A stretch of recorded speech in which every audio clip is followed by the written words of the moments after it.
Watching the return of the Hummer last year was, let's face it, really, really cool, right? I mean, how could it not be? It's a full-blown super truck in only the way a Hummer could be. And it's an EV at that, with up to 1,000 horsepower, an estimated 350 miles of range, and hyper rugged design and functionality. Seriously, like, what's not to like about this? That there will be an SUV version of the Hummer shouldn't be too surprising, but it's seriously cool nevertheless. This video is all about the Hummer EV SUV, that's the name. And in this video, we're going to talk about what you can expect from this Hummer and what's the same and what's different versus the pickup. If you like this video and others like it, let us know with a comment below and click the like and subscribe button while you're at it. We really appreciate it. Also, check out the links in the description for more information and visit edmunds.com/sellmycar to get an instant cash offer on the car, truck, or SUV you want to sell. First, let's tackle the headlines. The Hummer EV SUV is a two-row SUV and, as tradition demands, has a full-size spare mounted on the back. It doesn't offer as much range or as much power or as much acceleration as the truck. So if you want a Hummer SUV instead of the pickup, you're going to have to settle for 830 horsepower and a 0 to 60 estimate of 3.5 seconds. That's a real shame, isn't it? On a more serious note, and much like the truck, GMC is advertising a ludicrous torque figure, something like 11,500 pound-feet, but that's a disingenuous number for reasons we'll go over later. Just for the time being, don't blindly quote it. Much of the SUV is similar to the Hummer pickup, but given how cool that truck is, I think it's okay if we rehash a few details. If not, go ahead and scrub through the timeline. I won't be hurt. So why does the Hummer SUV have a maximum 830 horsepower versus the truck's maximum 1,000 horsepower? Well, the SUV has a shorter wheelbase overall. That's the distance between the front and rear axles. And consequently, it has a smaller 20 module battery versus the truck's 24 module battery pack. That means less power and less range, but just slightly so. Like the pickup, the Hummer SUV is available with a 3-motor configuration. That's 1 motor for the front axle and 2 motors for the rear axle, 1 for each rear wheel. Lower cost and less powerful versions, again like the truck, have just 2 motors instead.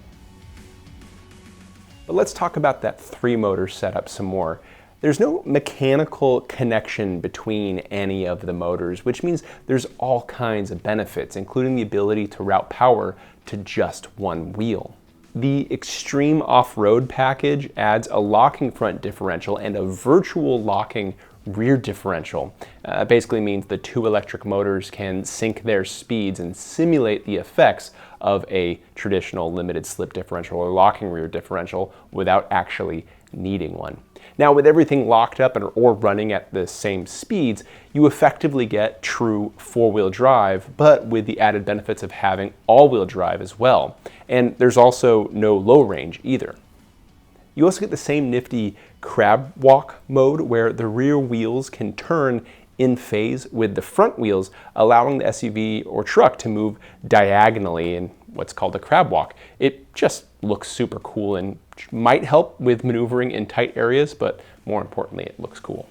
All that stuff's great for crawling, but what about going fast? Let's talk about watts to freedom, which is one of the drive modes for the SUV and the pickup. Now, to be honest, I had a lot of difficulty trying to figure out what watts to freedom actually meant. It was really bugging me until someone pointed out it's an acronym. It's WTF mode. I felt really silly when I realized that was the case. So WTF mode is where you get full power and full acceleration and that 0 to 60 performance, and the same thing goes for the truck. GMC says there's special graphics in the displays for WTF and that the stereo and the seat literally rumble while the screen says armed and ready. It all sounds a bit silly, but hey, this is a Hummer, so maybe there's a bit of silliness to be expected. Could all be really fun. The craziness doesn't stop with WTF mode, obviously. All Hummer SUVs have air suspension that can raise or lower, giving you either clearance or aerodynamics or easier access depending on the need. The standard ride height for the SUV is 10.2 inches. That's strong, and so are the approach, breakover, and departure angles, and that's the clearances you have when you drive up to an obstacle and over and away from it. But you remember earlier about the shorter wheelbase versus the truck and how it affects battery size and power and all that? It also means improved exterior clearances versus the Hummer pickup. The SUV has a better breakover and departure angle versus the truck.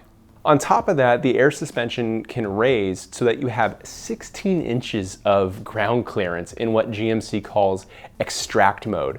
With the suspension lifted all the way up, the clearances get crazy big. They're more than anything I can think of that you can buy new from a mainstream dealer, from the Wrangler Rubicon to the Defender to the G-Wagon and all that stuff.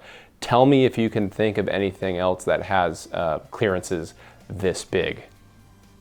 And if those crazy exterior clearances aren't enough for you to pass over obstacles, the off-road package also adds 18 exterior cameras, including 2 underneath the Hummer with their own washers so you can clean them off when they get dirty.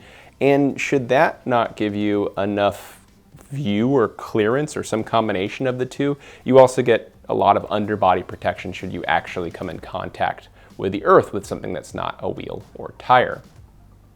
On top of that, of course, there's more. GMC claims 13 inches of suspension travel front and rear, and that's a lot. Just for the sake of comparison, even though it's a different segment, that's just slightly less than what you get out of a brand new Ford Raptor. Back to wheels and tires though, the standard wheels are 22 inches in diameter and they're wrapped with 35-inch Goodyear all-terrain tires. The off-road package downsizes the wheels to 18s, but you still get 35-inch tires. This time though, they're Goodyear mud-terrain tires. Alas, this is the downside here. There is no in-vehicle way to inflate your tires after you've aired them down. So sorry, devotees to the original Hummer.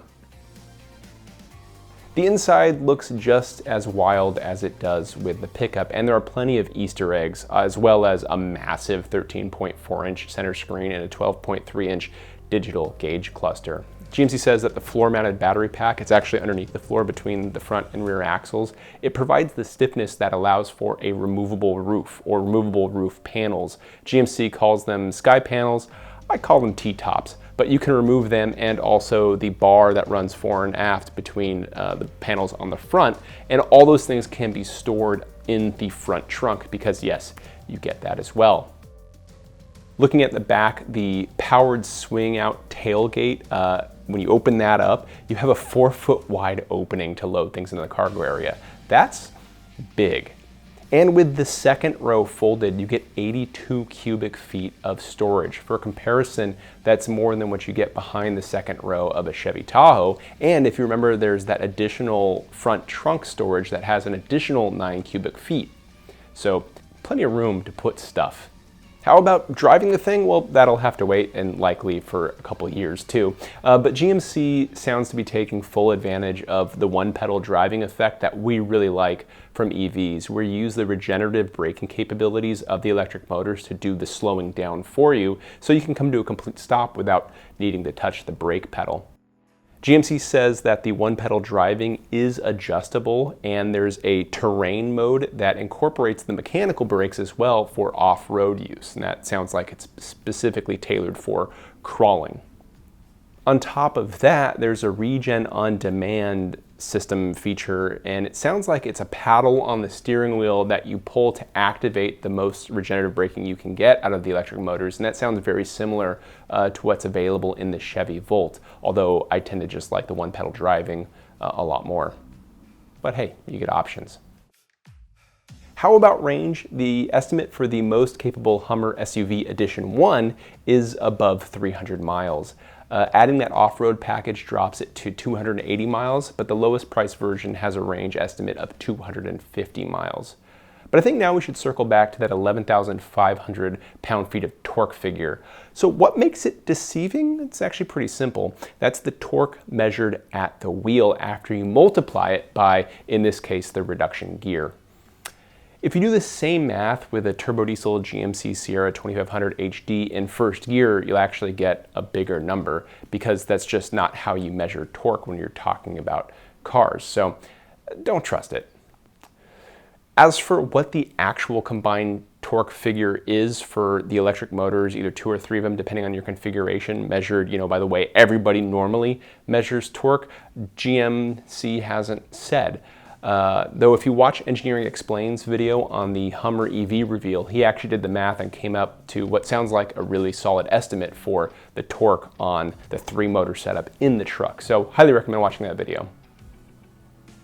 What else is there? Well, you also get Super Cruise, and this is a GM after all, and that's GM's hands-free driving system that works on pre-mapped freeways. That's a nice plus. There's also an available power station generator, and that offers 120 volt, 3 kilowatt power from your Hummer, so you can use it like a portable generator. Sounds suspiciously like what Ford offers with the F-150 Pro Power onboard system, right?